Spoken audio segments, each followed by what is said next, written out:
بسم الله الرحمن الرحيم والطور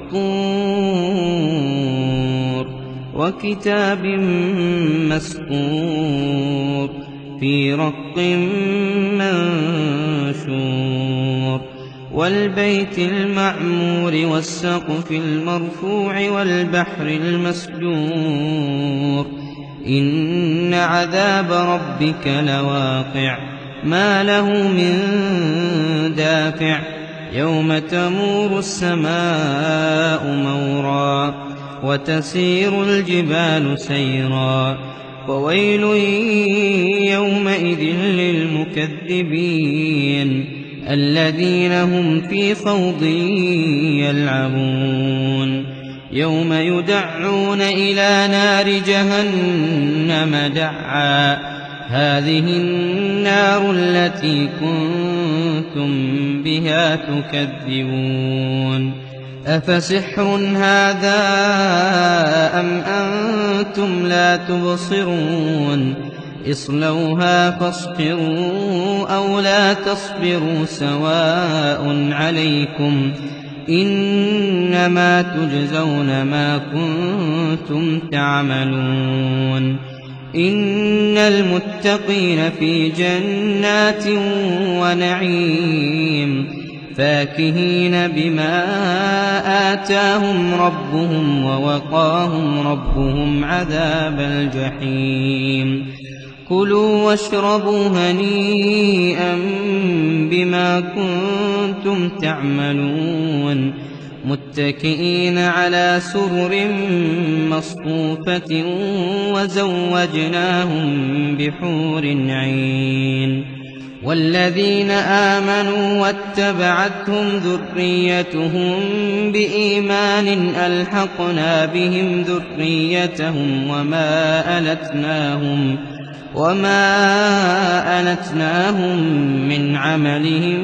من شيء كل امرئ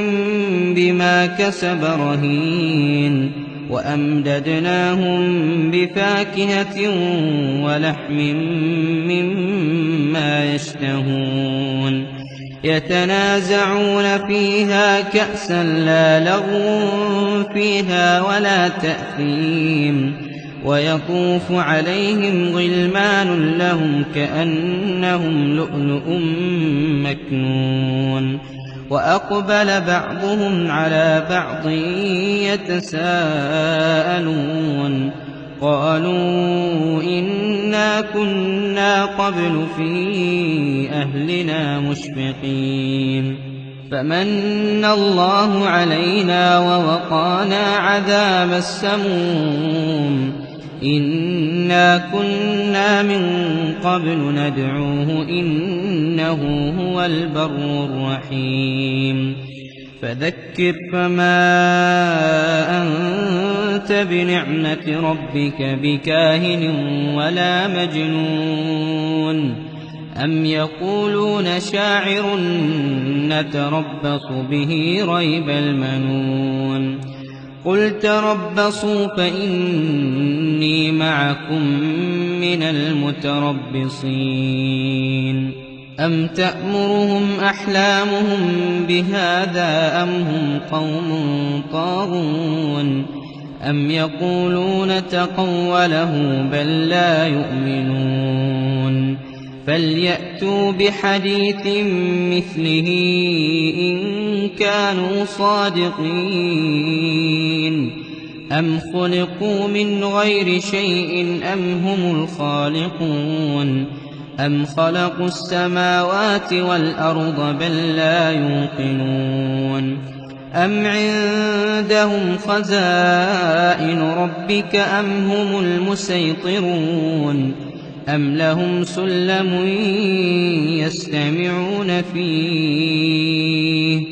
فليأت مستمعهم بسلطان مبين أم له البنات ولكم البنون أم تسألهم أجرا فهم من مغرم مثقلون أم عندهم الغيب فهم يكتمون أم يريدون كيدا فالذين كفروا هم المكيدون أم لهم إله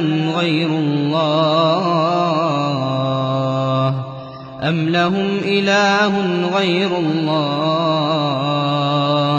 سبحان الله عما يشركون وإن يروا كسفا من السماء ساقطا يقولوا سحاب مركوم فذرهم حتى يلاقوا يومهم الذي فيه يصعقون يوم لا يغني عنهم كيدهم شيئا ولا هم ينصرون وإن للذين ظلموا عذابا دون ذلك ولكن أكثرهم لا يعلمون واصبر لحكم ربك فإنك بأعيننا وسبح بحمد ربك حين تقوم ومن الليل فسبحه وإدبار النجوم